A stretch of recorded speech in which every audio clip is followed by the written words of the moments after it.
to opposition critic roles, there's nothing better right now than to be finance critic or environment critic.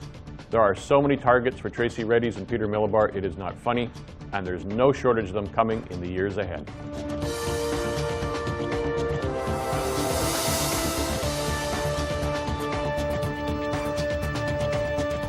Good evening and welcome to Voice of BC. I'm Keith Baldrey, your host tonight for a vacationing Vaughn Palmer.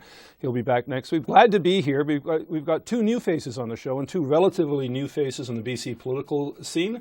They're first-time MLAs from the BC Liberal Caucus. Tracy Redies from Surrey White Rock, welcome. Thanks, Keith. Also the finance critic and BC Hydro critic as well. Yes. And Peter Milobar from Kamloops North Thompson. Thanks for having me. The environment critic and climate change critic as well. So welcome to you both. Hope you're going to be on the show lots more than just tonight. But first of all, how's it been being an MLA? I mean, you're still relatively new in the job. There's all sorts of new experiences. Have you found your way around the legislature so far in terms of knowing where everything is? Actually, one of my first concerns was getting lost in the legislature, so I'm literally trying to find my way around it. But no, it's actually been a really good experience. It's been different to what I anticipated. But, you know, all in all, I've actually, as I've said to many of my friends and colleagues from before, they've asked me how it's going. I said, you know, it's been a really great experience. What about the session? We're going to talk more about being an MLA in a moment, but the session's going to begin again next week. You've had a 3-week break. Peter, first of all, how would you characterize what's been happening in the session so far?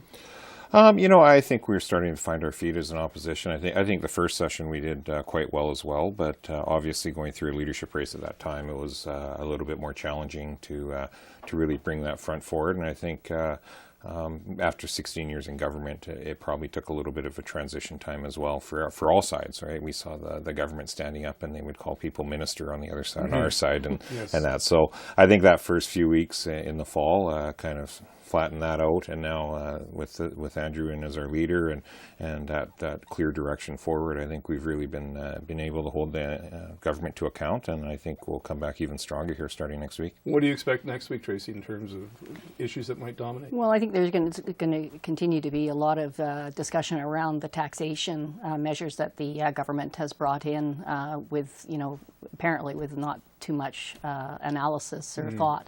We've already seen changes on the speculation tax. I think the employer's health tax is a very big issue, certainly from the people that have been contacting me. So I expect a lot of these issues will continue to be ones that we'll be focusing on. Now, as is usually the case on the show, we're going to hear from a number of our regular contributors tonight. And first off, leading off is regular contributor Bruce Halser with a question back to the experience of being new MLAs.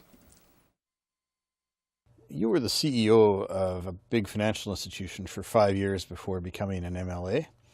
I'm sure you expected the job of MLA to be different than what you were used to. Perhaps you expected to be in government and not be in opposition. I wonder if you could tell viewers what you expected things to be like as an MLA, and what has been the biggest surprise for you as an opposition MLA. So an interesting point Bruce makes. I think everybody's running to win and hoping they form government, but I think it's fair to say there was more confidence on the Liberal side that they were going to remain in government than there was on the NDP side. But you wake up, well, a few days later after the election to discover you're on the opposition side. So what kind of transition was that? Well, for me, to be honest, I mean, I did actually consider that one of the options might be that we'd be in opposition. So I had actually already thought about that before I made the decision to run. You know, obviously we would have preferred to have been in government, but, you know, actually, as I think about it now, you know, as somebody who's very new to politics, has never had any experience in politics, being on an opposition MLA is actually not a bad way to start. And I've found it very interesting. I really like learning, and what's been surprising to me is that I'm learning so much, and I've also, I think, been able to use some of my skills in government, which is my biggest concern all the way in terms of joining up. And Peter Milobar, you were in government. You were the mayor of Kamloops, so you've had experience on that side. How have you found the transition over to the opposition side?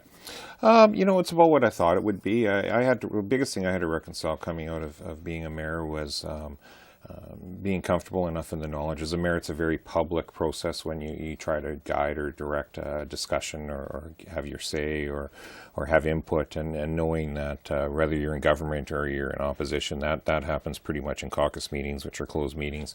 And would I be comfortable going in where you could have a say, and sometimes it's listened to, sometimes it's not, or parts of, and know that you're still doing good by your community and moving projects forward or advocating for people. So that was probably the biggest thing I had to reconcile coming from the municipal world to this. It's been what I thought it would be in terms of that. I was fortunate. I was a mayor for 9 years, so I worked with a lot even of the NDP in opposition when they were in opposition. As chair of our regional district, we had NDP MLAs, and so I worked obviously a lot with the government, and a lot of the staff are the same behind the scenes as well that I would have worked with on different projects. So that was a little seamless. I was in this weird kind of not an incumbent MLA, but kind of knew the lay of the land a bit more politically that way. But yeah, I think it's the move forward, I think, has been good, and it's just it's really hard to quantify the differences. It's very nuanced, but it is very rewarding still. From my vantage point and my colleagues' vantage point, we look down, we sit above you, of course, in question period, but also just the general tenor of the House. It seems that the new MLAs, who had nothing to compare with, seem to have an easier transition into becoming an opposition member than some of your longtime colleagues like Mike DeYoung and Rich Coleman, who basically ran the show for so long, and now opposition's pretty powerless. Yeah. Well, I think, again, it's probably been, I think you're absolutely right, a lot easier, certainly for me, because I didn't know any different. But I think it would definitely be a big change for some of the people who've been ministers for many years. And also, Peter, is in terms, again, back to your experiences as a mayor, it seems like someone like you would have an easier time shifting into just the whole atmosphere of being in an elected office. Well, I mean, the question period atmosphere, especially in that fall session, was a little bit different than around our council tables, that's for sure. Yeah. No, I mean, in terms of standing up and, say, doing a half-hour speech or, a debate, those types of things, very, very similar to what I would have been used to doing. So that part of it, I think I was able to transition a little easier. But, I think we've seen that with some of our colleagues where, especially the ones that were in the leadership race, if they went right from being a cabinet minister to in the leadership race, they were full-on busy the whole time. Yeah. I think now we're seeing them hitting the same spot that those previous ministers in the fall were at. And so I think that's also giving us more strength as an opposition, that everyone's fully, on the same page and moving forward. And it's an adjustment, but I honestly haven't seen any, ego or anything like that in play. We're all being, a team, and they're helping out where they can. Well, you mentioned question period, and funnily enough, we have the next question on that from my colleague Rob Shaw, the Vancouver Sun. Your party has a new leader of the opposition. Can you tell us a bit about the new strategy for question period and the approach that he and others have taken in the House? New leader, of course, being Andrew Wilkinson. And we have noticed a big change, I'm sure you have as well, from the fall, where both sides were sort of a little disorganized and not really focused, trying to figure out their new roles. But now there seems to be a much more strategic approach from your side, much more focused, and new faces such as yours sort of merging to the fore. And there's also seems to be a little less loudness in the chamber. Everybody seems to be a little more on their behavior. Is that your take? Mm-hmm.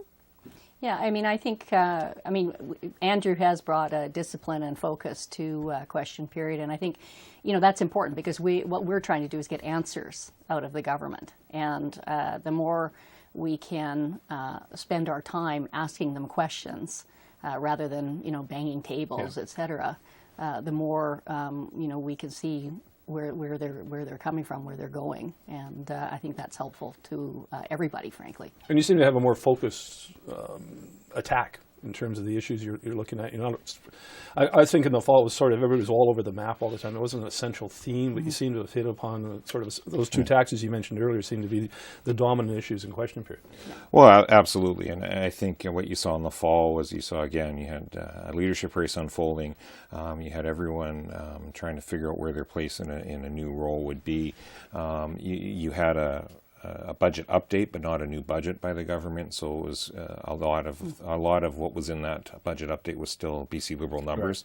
Right. So obviously it makes it a little harder to attack them on something that was your own initiative or budget item. So now that we're seeing their own budget and it's a rich, target-rich environment with all the holes in that budget to ask questions around it. And as Tracy said, we're really trying to make sure that the public and the media can hear very clearly what the question is, and we feel that they deserve to have a very clear answer from the government. And so far, sadly, that's been very lacking. What about the whole notion of question period? I mean, there has been criticism, I think, since certainly last fall, over the tenor and the lack of decorum in the House. My response to a lot of people is, look, it's an adversarial chamber. It's better than shooting guns at people. It's better to yell at each other. But I guess there's a limit where people can take. But as newcomers in question period, what do you take from it? Well, for me, I think it's much better if we come across as professional and focused and strategic in our questioning. I think, as Peter said, it's about holding the government accountable, and I think that there are different ways to do this. I'm much more comfortable with how we're doing it now than we were before. I've always sort of thought question period was, and I think a lot of the public kind of wonders about the whole validity of it as a government process. I think what we're trying to do is, again, hold the government accountable, ask them the questions that we want answers from on behalf of British Columbians, and go from there. Do you ever look up at the school children looking down Yeah. at you, grade 4s, horrified? What's going on? Well, I think, there was even in that fall session, I know the Greens admonished us the one day that the school children were there, but I'd point out 3 minutes earlier they were screaming and yelling with the best of the kids. The loudest heckler is Andrew Weaver. Yeah. And so, I've said to school groups that I've met with, you have to almost look at it you almost look at it as a Canadian version of Downton Abbey. We always have the rolling start to the day in the ledge, and then it ends with the credits, and in the middle, and for that half hour, it's theater. And, but it's serious theater at the same time, and that's what we're trying to do. We're not trying to minimize the importance of the questions. We're trying to highlight how important these questions are. When we're asking questions about people worried about their livelihoods of their small business, say a health tax, when we're getting chuckles back from the other side, or when we're getting a total non-answer, that's not a non-answer to me personally. That's a non-answer to the employer and the employees of that company who want to know what their future is. And that's what we're trying to get to. And hopefully in these next 3 weeks coming up, the government will take it a little more to heart and actually start answering the question. So there's a lot of new faces in the BC legislature chamber since the May 2017 election on both sides. The question along just about what parties need to do in terms of age and such is Christine Winter from the BC Green Party. Do you think that the BC Liberal Party needs to change more in order to keep up with younger voters? And how do you balance that with the fact that your new leader is a Clark-era cabinet minister? And speaking of Mr. Wilkinson, how do you feel about the fact that he was the 5th choice of 6 candidates in the first round of the BC Liberal leadership race? Christine actually got 3 questions in there, I think. But anyways, what about her point about attracting young voters? I think that's a challenge to both parties. And the NDP seem to get, well, they are younger than the BC Liberal caucus. They got 9 people under the age of 40. Is it incumbent upon political parties now to start appealing to millennials and not be obsessed necessarily with baby boomer policies that affect baby boomers, but start to look at wooing and getting young people more involved? Yeah, I mean, I think absolutely that we have to look at the millennials. That's a group that we perhaps haven't certainly over-indexed in as far as attracting them as a voter. But I think we recognize that now, and a lot of the issues that millennials are facing, other portions of the population are facing as well, affordability, things like that. So it's not necessarily that the issues are just with one population segment. So we do have to broaden our appeal. I think that's certainly a lesson that we learned in this last election, and millennials are increasingly active in the political scene, so we need to think about that. Peter, what about getting more of them involved in politics, in fact becoming candidates, rather than just giving the senior person in the constituency, well, you've been here the longest, you get to be the candidate, but saying, no, we need some younger blood, basically, in the caucus and in the party. Yeah, and I think we saw that last time. We had several younger candidates run. Unfortunately, they were unsuccessful, or they ran an NDP stronghold, or very strongly held ridings. And so, it wasn't for lack of effort or trying, but, the NDP obviously had a little more success with some of their younger candidates. That doesn't necessarily translate that they had the younger voter out. It just means that they had a younger candidate running that was successful. And I think you always have to be mindful of that. I do think you can balance both out. You need to be mindful that we do have an aging demographic that comes with all of the healthcare and housing challenges they're going to be facing as they move through, older age. And at the same time, we do have to be lifting up the millennial generation and those behind. I have 3 kids that are 19 to 24, so I'm very much living that every day in terms of where their worries and concerns are moving forward for their life. But I also have a mother that's a senior citizen. So, in everyone's own life, a great many of us deal with that on a daily basis. So political parties really can't be any different. You think we should put younger candidates in ridings they can actually win, rather than just sort of being sacrificial lambs in Vancouver Kingsway or something Well, like that? I mean, I think we have to put the best candidate in the riding, and but I do think a diverse slate of candidates will be important going forward. Very good. Well, one of the outcomes of the election, of course, was a very strange electoral map. The governing party, the NDP, is basically a Metro Vancouver Island party, and is largely shut out for the rest of the province. And with a question on that is my colleague, the new colleague at Global, Richard Zussman. Peter, a lot has been made about how the NDP basically has all of its representation in Metro Vancouver and Vancouver Island. As an MLA for Kamloops, do you feel like the rest of the province is being well represented by this government? Interestingly enough, Premier John Horgan is spending this week outside of Metro Vancouver. He's up in the Okanagan. He's been in Kitimat, Kamloops, your hometown. Yeah. Is that an indication that he realizes he may have a problem here, that he doesn't have enough support or representation outside of Metro? Well, we flew down to Vancouver today on the same plane, but I'm not sure. Only he can answer. He certainly was non-existent in the election. In Kamloops. He never went north of Penticton, I think. No, he came to Kamloops once in the election, I believe.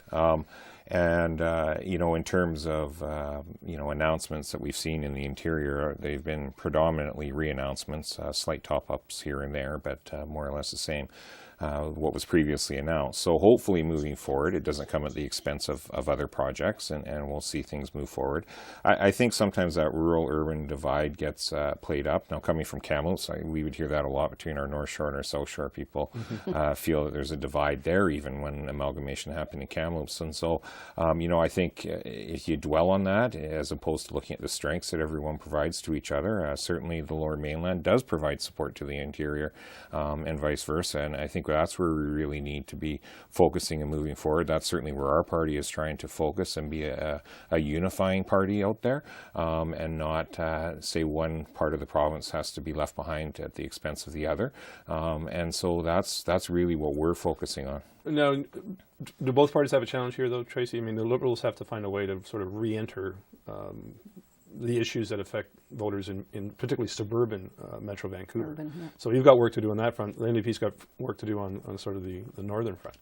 Yeah, I mean, obviously, it's. I think what this election told us is you can't form a majority government unless you get all representation in all regions of the province. So I think we've got some work to do. The NDP, I think, have a lot of work to do in the north, and of course, a lot of the things that they've been introducing recently, particularly with the speculation tax and other measures, has certainly made it, I think, a lot harder for them in the north. Do you think they've found a way to resonate with voters outside of Metro by deciding to complete the Site C dam, and to say, look, we'll give tax breaks or tax incentives to woo an LNG industry?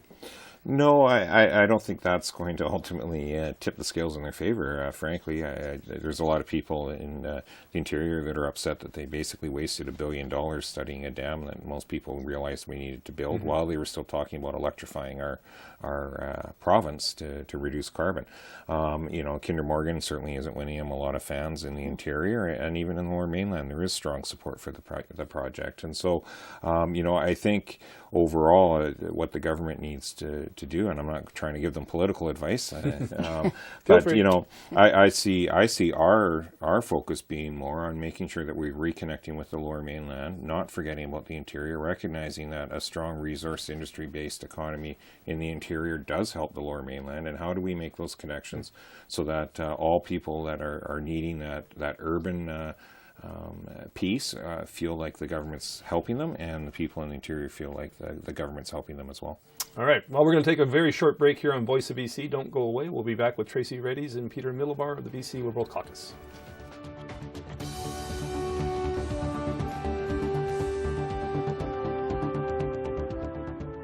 I'm in question period almost every day, but I'm not getting questions every day. And when I was in opposition, whether it was under the leadership of Gordon Campbell or Christy Clark, the Premier showed up once a week, maybe twice a week, to take questions. And I'm surprised that they haven't asked me more questions about where we're going, but they've also been testing ministers, and I'm very proud of the work that my colleagues have done to be on top of their files in a short period of time and show leadership on a number of issues that matter to people.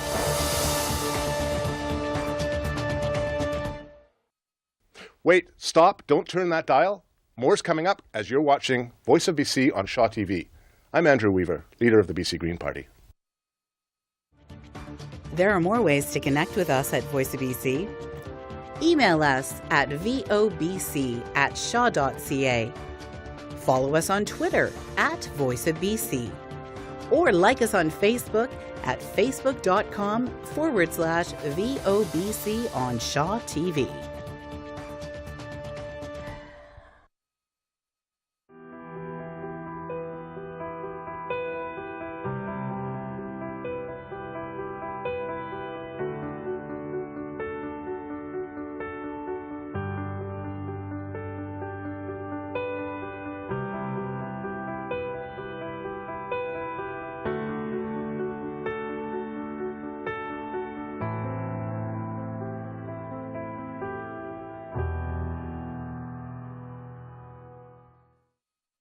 I think it's fair to say that the business community is still coming to terms with just how expensive Carol James's new payroll health tax will be.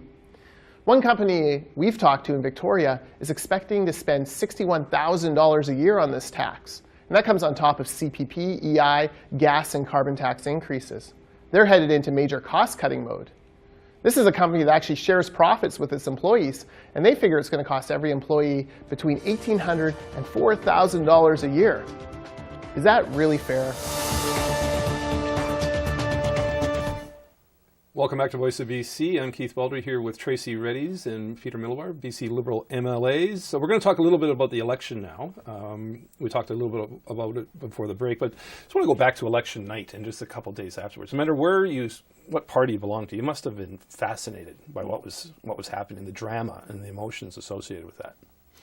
Well, yeah, I was. I mean, I felt a little sheepish because I'd been declared fairly early on in the evening. I was one of the first few ridings called, and so, you know, I saw our numbers climbing, and I thought, okay, well, it's unfolding as everyone thought it would, and then you look back a little while later, and you go, oh, geez, it's tightened up quite a bit, right? And so, you know, I think it was a very historic time. I think it, again, shows the system does work that we currently have. It shows that, you know, the people can have a voice, that every vote does matter, every vote is counted and has strength, and that, you know, yes, it may have taken an extra few weeks to figure out the transition of power, but that's a far cry from the European countries where we're seeing, you know, 6 month or a year and a half bargaining, trying to get a government in place. So I think overall it showed the strength in our system, not the weakness in our system, and you know, it's I think we're better off for it.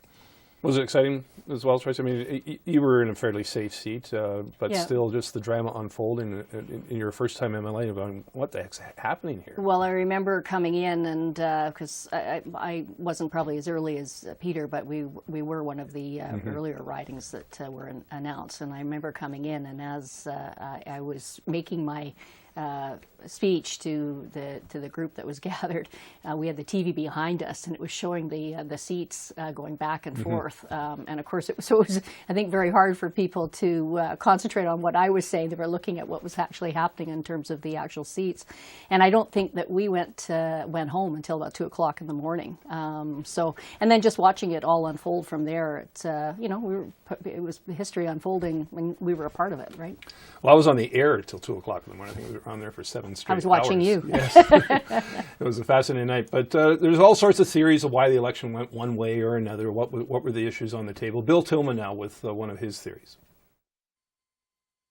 Ms. Redies, former BC Liberal Finance Minister Mike DeYoung delivered the last BC Liberal budget without any substantive increases in a whole bunch of social program spending areas. But he had a huge surplus. Do you think that was a mistake, and could it have changed the actual results of the election if he'd spent more on areas that were seen as needing attention badly? Bill Tillman with a point I've heard from a lot of people that the Liberals played it way too safe before the election when they were sitting on a big surplus and could have spent some of that money, whether it's on social programs or on other programs, to get the attention of voters who were looking for a break in their pocketbook. Do you think, in retrospect, the Liberals are being a little too cautious here? Well, hindsight's always 20/20. I think you have to go back and remember that in the February budget, the government announced that they were going to cut MSP premiums in half. That was a big amount of money. The additional spending in that budget was about $1.5 billion, if I remember correctly.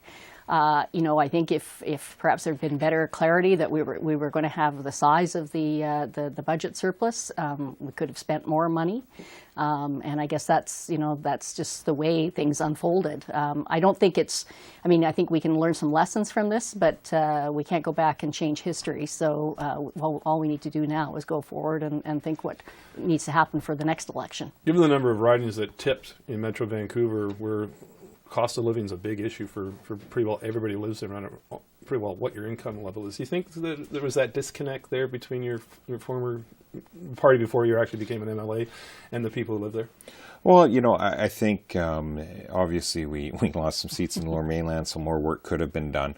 But, I think the NDP, as we saw in the new book, rolled the dice with a snap decision around a tolling policy to try to one-up our well-thought-out tolling policy around $500 cap and going down to zero and pulling the tolls completely. And the reason I bring that up is because they rolled the dice on one snap budgeting decision and it paid off for them. But we're seeing in this current budget what happens when you start making decisions with budgets on the fly. And so, in fairness with Mike and the previous cabinet, to start just trying to throw in little tidbits here, there, and everywhere without properly thinking it through all the way around, that's not the type of people they are. They want to make sure that they really think things through, that it's well thought out, that possible implications have been looked at, and that's how you implement a change in a budget or a program. You don't just fling things out, and they got lucky with the tolls in terms of that, but we're going to see that come through in terms of that cost in these budgets, and now we're seeing it play out with speculation tax, with the employer health tax, and all those other on-the-fly type budgetary decisions. So you mentioned the book. And the book, of course, is Richard Zussman, my global colleague, and Rob Shaw's book, A Matter of Confidence. And you mentioned tolls. There's a marvelous scene in this book where Bob Dewar, the chief of staff of John Horgan at the time, almost slaps his forehead and says, "Of course, we're gonna get rid of the tolls." And without consulting anybody, they rolled the dice, as Peter says, and they got rid of the tolls. And well, the result was Surrey flipped a number of ridings over to the NDP side. And with a question on that is our friend Bruce Halser. Most political commentators look at the switch of seats from BC Liberals to the NDP in Surrey as the big reason why we don't have a BC Liberal government today and we have a NDP Green government.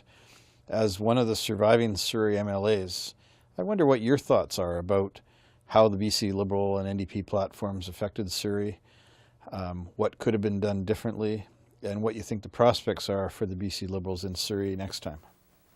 Surrey, of course, pivotal battleground in this province, may determine the outcome or who forms government in this province for elections to come. So, Tracy Redies, what was going on in Surrey? Why did I tell you, the Liberals certainly seem shocked that they lost ridings like Surrey Panorama and such. I mean, it was a dynamic at play there that we weren't aware of, or the tolls really the big switch? Well, I think the tolls were a big issue. I think there was also some, simmering unrest with respect to teachers. I think there was also concern around ride sharing with taxi drivers. So there was a fairly broad group that had, I guess, potentially some differences of opinion with how the BC Liberal government was doing things. And, again, hindsight's 2020. We perhaps should have been on top of those issues a lot more carefully. I think, though, going forward, I mean, I'm hearing a lot from Surrey people that they don't like some of the stuff that the new government's doing, particularly the taxation. So, there are promises that the government has not kept. So I think it might be a different story next time round, and for sure we see Surrey as a battleground. And Peter Milobar, I mean, I think the book reflects this sort of the NDP not really thinking they were going to win. It just seemed that they were just sort of coming up with ideas. They set the expectations bar set pretty high, particularly in Metro Vancouver, for delivering on lower housing, better transit. All these things are supposed to, and more childcare, more all sorts of things that are supposed to happen very quickly. Is that your sense as well, that it's impossible to live up to those expectations? Well, and I think that's what we're going to see right now. Everyone's seeing money being promised and spent, but they haven't seen the bill come in their mail yet. And I think over the next few months, when that starts to happen, that starts to be where the rubber hits the road with any government. And when you're seeing, for all the bluster about, say, government advertising, when I keep watching nonstop government advertising talking about a $7 billion housing program and then referencing 114,000 housing units at the same time, it leads one to believe $7 billion is paying for 114,000 units. Yet they've said about 30,000 units they're actually going to deliver on, and the 114,000 would be about $28 to $30 billion project. So I mean, even with their government advertising, they're setting a false expectation and a false narrative out there that's totally contradicting what the Premier is standing up and saying. And at a certain point, credibility takes a big hit when they keep sending out these conflicting messages. It's interesting how much government advertising they're actually doing, although as a member of the media, I can't really talk about that. There's a bit of a conflict of interest. But our guests have raised a number of issues about the budget, and with sort of an omnibus question on that is our friend Bill Tillman. Ms. Redies, when Finance Minister Carol James brought in the BC budget in February, it appeared to be well received even by the business community.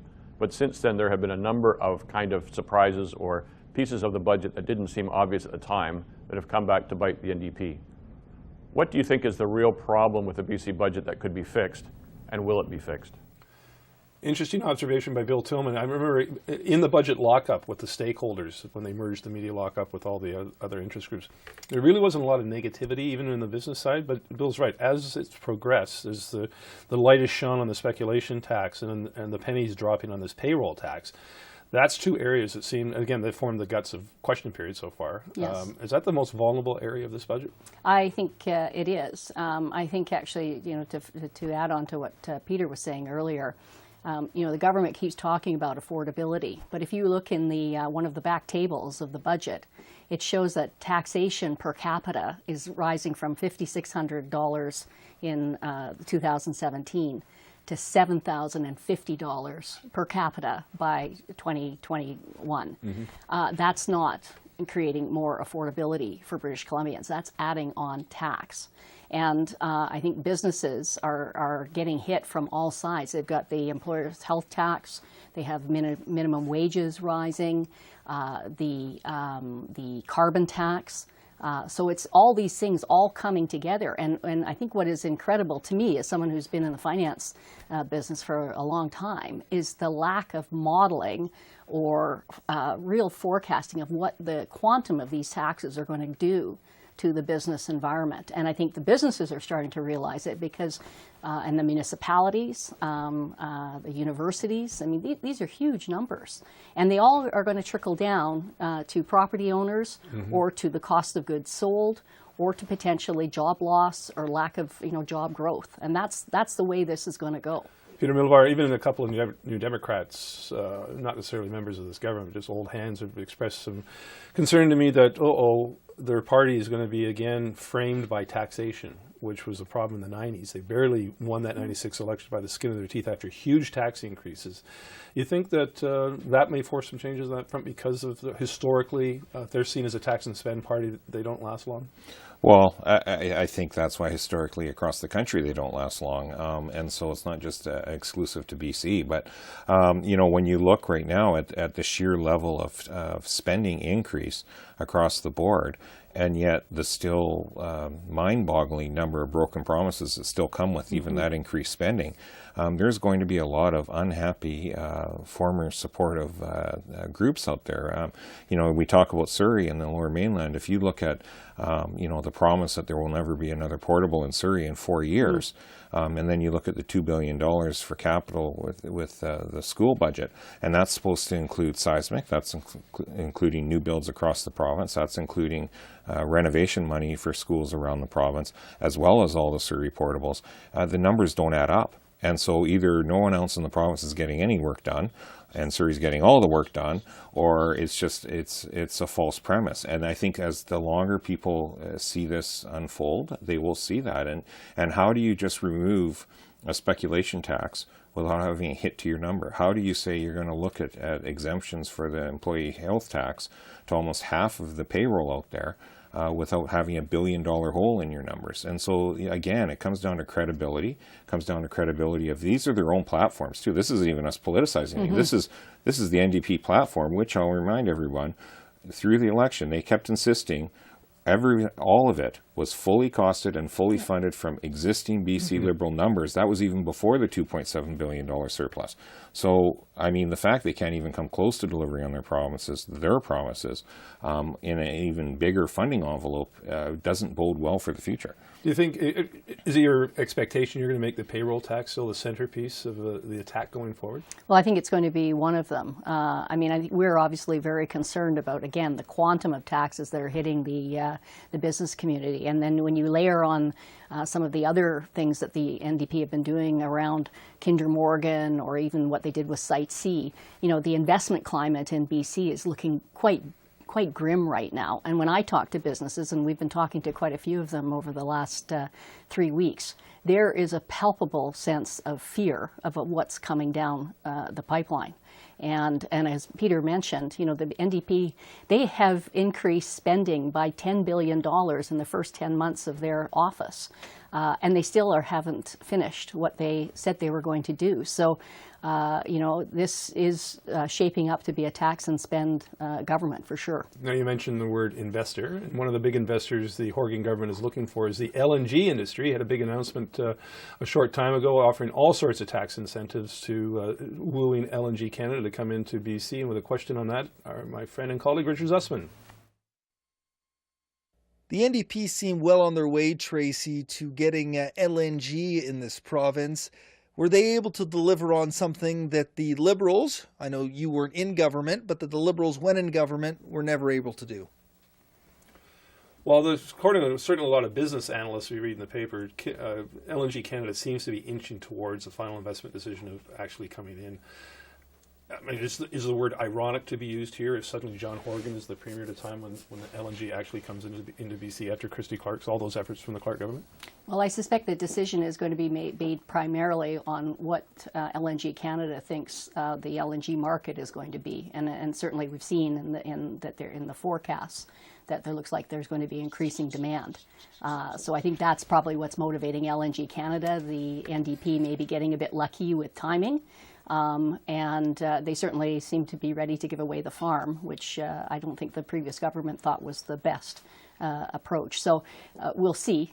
These are big investment decisions, but I think it's driven primarily on what the market looks like. And for the few years after the Christy Clark had promised LNG, the market was pretty weak. So. Peter Milobar, do you think that because Christy Clark and the previous government went all in on LNG and was so closely identified with it, that it's sort of part of the DNA of the party now, that even if LNG Canada does come in, Is there some sort of residual payoff to the BC Liberals for being the ones to actually get it going, even though John Horgan is the Premier at the time? Yeah, and again, I think that goes to your earlier question about people in the north and the interior. I think they know who has been the champion of these types of projects for a long time, and who, for political reasons, now suddenly come on board and decided to be supportive. And so, I think they run the risk now that their supporters in those regions feel maybe a little disenfranchised and disillusioned by their own government. And at the same time, our supporters are saying, see, we knew it was right all along. And so, I think we're going to continue to press to see those types of projects move forward. That's how we see our economy grow. You can't just keep taxing the same person over and over again and layering taxation on and think that that's going to solve your spending problems. And so, overall, I think that's what we need to keep moving. But we have already heard from people that, the exemption of the carbon tax for LNG, but at the same time, it's increasing for all other industry. There's other segments out there that are a little concerned around that. There's people in their own homes are a little concerned that, they're having to pay more to heat their home and fill up their tank, but LNG won't.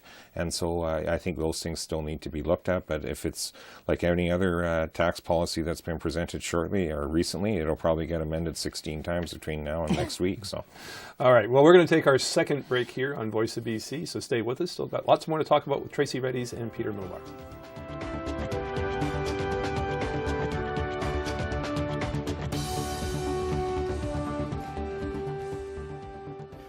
Wow. I haven't had one of these things in years. Maybe it's been since 2013. Don't know. But the recent business about Kinder Morgan with the NDP doesn't really surprise me all that much. They did it before, right? And it makes sense with the Greens and so on and so forth. And if you want to talk about surprises, honestly, Site C, when I think back to it, wasn't much of a surprise either. It was halfway done. It was a tough call. But the real surprise about all this stuff to me right now is the LNG stimulus package that the NDP has done. Are they giving up on the Greens? Do they want an election now? Is this about John Horgan trying to win back some constituencies, the hard hat constituencies, where he came from, and they need to win back votes in the interior? Is it Justin Trudeau putting the screws to them after the Kinder Morgan wine and Alberta stuff? You do this, or otherwise we won't give you anything you want from the federal government. Yeah, maybe that makes sense.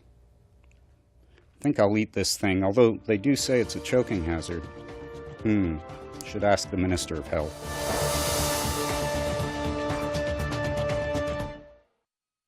I'm Selena Robinson. I'm the Minister of Municipal Affairs and Housing.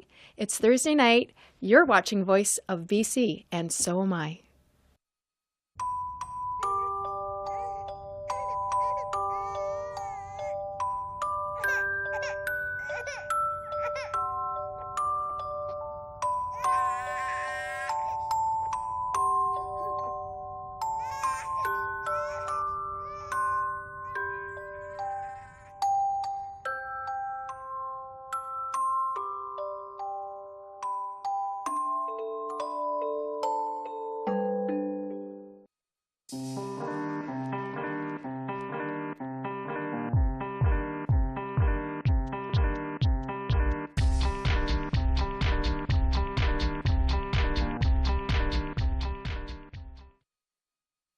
Both of the MLAs on the show tonight come from some accomplishment in their communities and their business lives.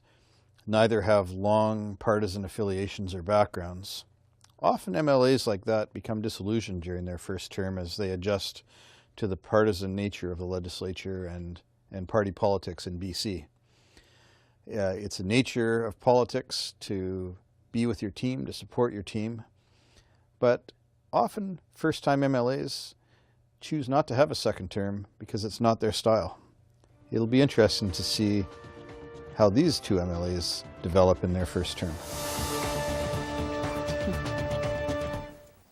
Back on Voice of BC with Tracy Redies and Peter Milobar of the BC Liberal Party, two first-time MLAs. Bruce Halser, you just heard him there, made an interesting point. I think he's right. Some MLAs do come in here, get disillusioned, and leave. But it's been my experience, most of that seems to have occurred on the government side, because they come in, and a backbencher is sort of, there's a real difference between being a cabinet minister running the show and a backbencher, whereas on the opposition side, everybody's equal, more or less, and you're sort of more freewheeling and got a lot more able to speak your mind.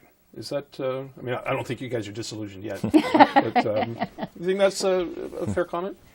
I guess it could be. I mean, for me, I think whether I was in opposition or in government, the big issue for me is actually getting things done for my riding. You know, I'm in my business life, I'm used to sort of fixing things and solving problems and moving ahead. So I think that's the only area that could potentially cause me to rethink. But right now I'm really enjoying it, and we seem to be able to, notwithstanding the being on different sides of the house, you know, behind the scenes we do work together to get some things done, and that's been good. Do you find the NDP government receptive to private things you bring to their attention in your constituency? Yeah, I haven't, you know, to be fair, I haven't had a big problem with that. You know, we had a housing announcement yesterday in Kamloops that I brought to the minister about 3-4 weeks ago, and we saw some action on that. And so, and other ministers, we've had similar types of issues. And so, you know, I don't know if I'm still kind of, because when I was mayor, I wasn't a party member. I was, you know, a mayor, and I always felt that you should be as non-political as possible and advocating. And so I didn't have control of the government then to try to advocate for projects. I don't have control of the ear of a minister now. So you still have to take that kind of same approach of trying to work across lines. And it goes back to the whole theater piece of question period. I think both sides see it for what it is. And I see both sides getting together to work for the betterment of their constituents' issues and problems outside of that time frame. And I think that happened when we were in government, and I'm seeing it continue to happen now. From my vantage point, again, it seems a little less partisan right now around the legislature. Both sides are sort of settling into their roles and being a little more cooperative with each other. We'll see if that holds for 4 years. I'm not necessarily confident that's the case. We're going to hear from Bruce Halser again about an issue that's basically dominating the headlines. That's the proposed Kinder Morgan pipeline expansion. The night we're taping this show, there's a big protest in Vancouver to greet Prime Minister Justin Trudeau, who's having a fundraising dinner there, vowing again on his latest visit to BC in the tar sands that he's going to get that pipeline built. Here's Bruce Halser with another take on the consequences of not building a pipeline. Kamloops probably has more rail per capita than any other place in BC. Both the big national lines come through there. Kamloops is also on the route of the Kinder Morgan pipeline. If pipelines don't happen, there's lots of expectation that there will be more bitumen, more dangerous goods carried by rail. Is that a factor in the debate in Kamloops about these sorts of things at all? Bruce Halser raising an argument and a point that is sort of lost in the din of the protests and on either side of this issue. So Peter Milobar, how's it playing in Kamloops? That's been talked about since day one of the proposal. I mean, the rail line, CN, runs the same route as the Kinder Morgan pipeline. It's going across the same streams next to the same rivers. The highway system, Highway 5, runs on the exact same route as well. And then we have, of course, the CP and the Trans-Canada Highway coming through Kamloops as well. So we see it all. We see lots of dangerous goods on a daily basis coming through, as any rail community would. And there's other economic realities with the rail lines. It's not just that pure safety of what happens if a car dumps into the river. There's also, you know, we're unnecessarily clogging up a rail line with a product that can be shipped by pipe, unlike wheat, unlike 2x4s, unlike other products and commodities that we need to get to market across Canada or to ports that we need that rail access for. We also have Rocky Mountain Rail Tour, which is huge to our local economy on the tourism side, but it's huge to the Lower Mainland's economy in Squamish and everywhere. And so, you know, to unnecessarily clog either a highway system or a rail system with a product which is the only one that's being transported that could be economically, and the economics work for it to be transported by pipe, doesn't make a lot of sense. And Tracy, in Metro Vancouver, I think there's probably more opposition to the pipeline than there is outside of Metro Vancouver. But what about the argument? Rachel Notley raised this argument, the Premier of Alberta, the other day, that if you suddenly required rail cars to ship bitumen or crude oil, the price of grain would go up because there's just much less grain getting to market as a result. There's only so many rail cars out there and so many miles of track. Is that an argument? Again, you don't hear that often. It's mostly about potential marine spills and such. Well, again, we live in a very complex economy, right? And I think there's already indication out there that grain they're having trouble getting it to market because oil and other products are taking up a lot of the capacity.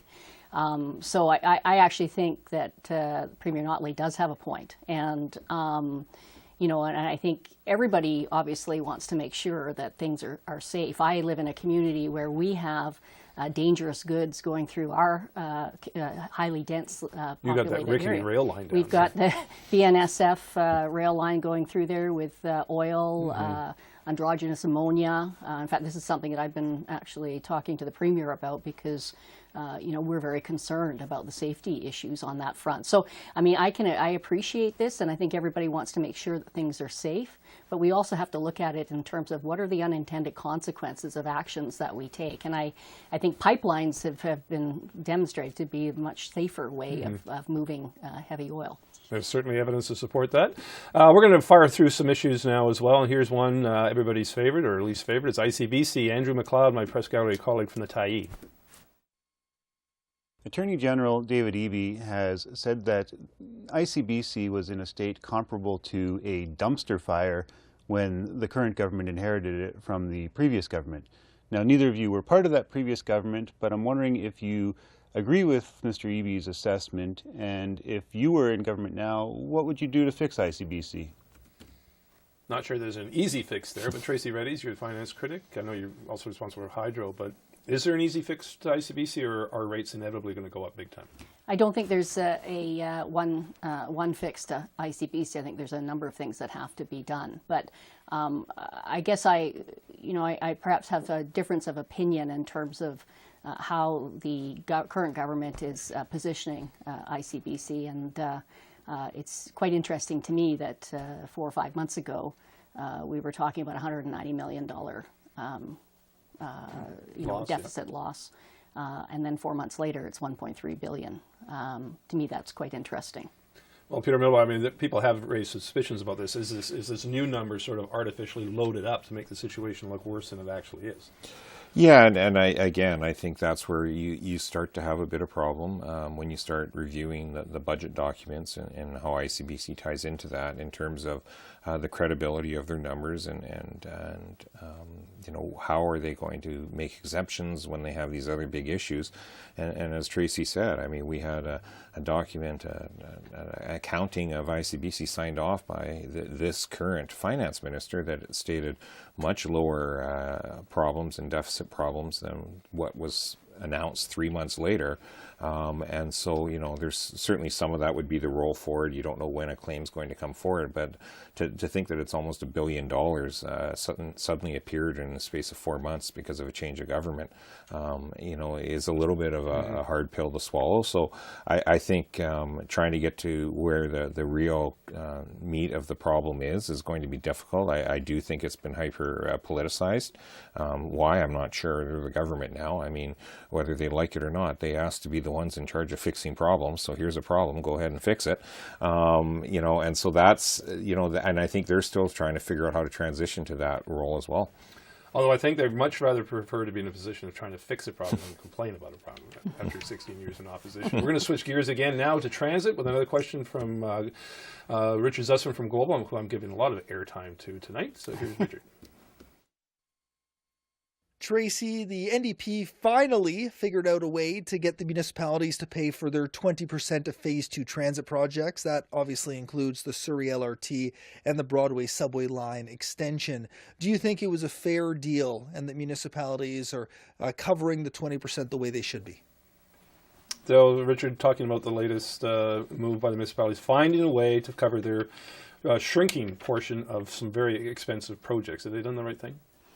Well, I mean, we need to get rapid transit going in the Lower Mainland. I mean, that's certainly been one of my frustrations as a British Columbian who's commuted for a long time in the Lower Mainland, the lack of rapid transit infrastructure. And I think, any solution that gets us to move forward is a good thing.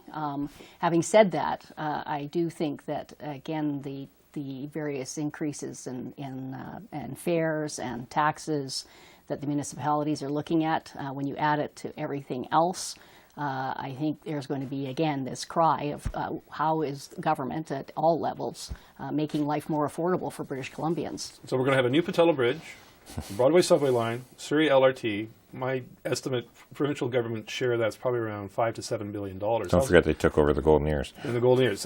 How's that going to play in Kamloops? Well, it's not playing well at all.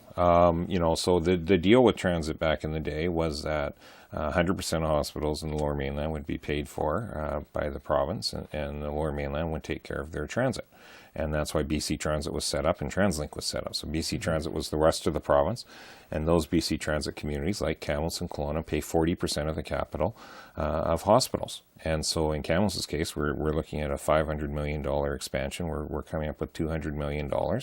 I was the hospital board chair that had to double people's hospital taxes, go from $60 on an average house to $120, $130 a year to pay for that expansion, as well as upgoing capital of equipment and that on a yearly basis. And we pay for transit within our cities as well. We get a cut from the province, and then we pay the 57%. So, it's not a case of woe is us. It's a case of, is it time to relook at these funding models then? Mm-hmm. In Kamloops, I asked the transportation minister, well, we just redid our bridge for $8 million that the city owns. Or is there a plan to take over municipal bridges across the province, or are we just picking up 2 or 3 municipal bridges in the Lower Mainland? And I think that's what people want to see. If there's a province-wide move to take over all the bridges that are under municipal control, you can start to understand that. But if you start to pick off one bridge over another, we have bridges in the Peace Country that need to be replaced that aren't. And and of course the biggest bottleneck in the province is the George Massey Tunnel, yes. And that's not even on the drawing board. There's no money, and that's a real problem. But it's a provincial resource. It's a real problem for our area. We could have a whole show probably on transit projects. I think so. We're going to try to get to at least a couple more clips here, including one. There's a fiscal freight train coming down the track at the BC government, and that's about contracts. 300,000 employees' contracts are up next spring. Huge implications, and Bill Tillman on that. Ms. Redies, public sector unions in British Columbia are approaching bargaining for a new contract and looking for increases around the cost of living 2% or more. What would your position be on bargaining? What kind of a pattern would you suggest the NDP follow? This is going to be, I talked to a couple of cabinet ministers who say this is going to dwarf anything the NDP is facing in terms of a financial crisis, because 1% hike for across the board is $300 million, 2% is $600 million, and it gets embedded in the system. So you start counting that money every year. And union leaders, a number of them have talked about potentially a long contract with double-digit increases. So Tracy Redies, can BC government, whether it's NDP or Liberal, afford a generous contract with 300,000 employees? I think it has to be managed very prudently. I mean, clearly, with the size of the public sector, if you start getting double-digit increases, it's going to, I think it would put the government into a deficit situation. They do have some room. I think there's about $1.3 billion in each of the next 2 years.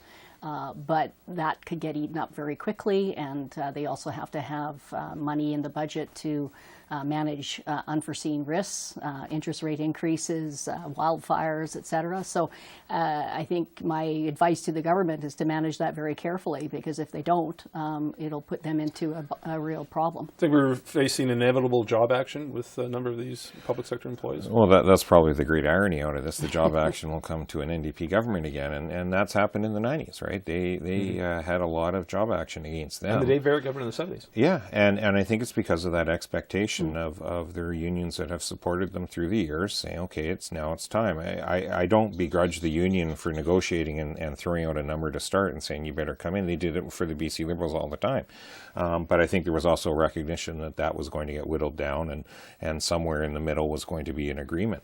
I don't get the sense that's what they're expecting this time. I think they're expecting that that's going to be met, or if not exceeded. And so again, that's why you don't just jump out with budgetary goodies a year before you know you have to go and negotiate with all of the public service. You know there's that expectation, or they should have known there's that expectation. And so for them to come up with that is going to be difficult. And I would point out that $600 million increase, Keith, is really, $612 million, because let's not forget the employer health tax they're going to have to pay on top of that. So, it starts to add up. Can we realistically go back to a 0 and 0 or a 0 and 1 in terms of people who haven't had a significant wage increase for some time? Well, I mean, I think there is obviously an expectation that there has to be some reasonable increase, but I think Peter's absolutely right. The problem with the NDP is that they create these expectations, whether it's in the public in terms of $10 a day child care, or delivering 114,000 social housing units, to now unions thinking that, the public sector unions thinking that they're going to get a major increase. Think we'll see strikes?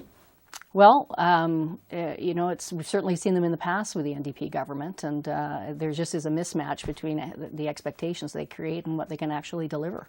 All right, well, my thanks to both of you, Tracy Redies, Liberal Finance Critic, and Surrey White Rock MLA, Peter Milobar, Kamloops North Thompson, Environment and Climate Change Critic. Welcome to the Voice of BC, and we hope you tune in again to Voice of BC, bringing the BC legislature into your living room. I'm Keith Baldrey. Vaughn will be back next week. Good night.